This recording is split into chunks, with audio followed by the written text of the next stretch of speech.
guys! So, dumating na yung package ko from TikTok and yes, maghahanda tayo para sa Noche Buena and Medianoche. So, kadalasan naman tuwing Christmas naka-duty ako, so probably maghahanda ako ng Medianoche. Ang sarap mamili ngayon sa TikTok kasi napakadaming sale. First item, today's mixed fruit cocktail. Would you believe, nabili ko lang to ng 294 pesos, samantalang sa physical store maabot to ng 350 something.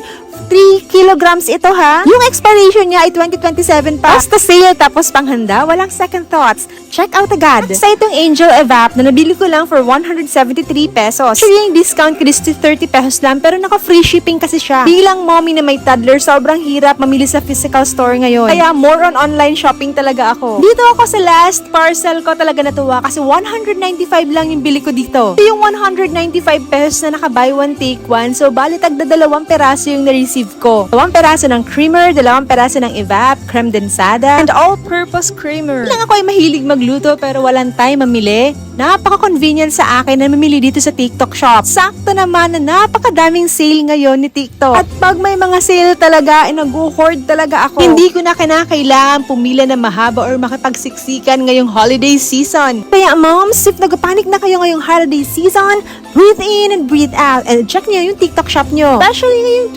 12/12, there are so many great deals and discounts. You can check on my yellow basket too. Baka nagbago yung price niya, baka mas mababa pa today. So ayan, ready na ang aking pang dessert ngayong Noche Buena at Medianoche. Kaya mga mare, mag-hoard din kayo habang nakasale sila.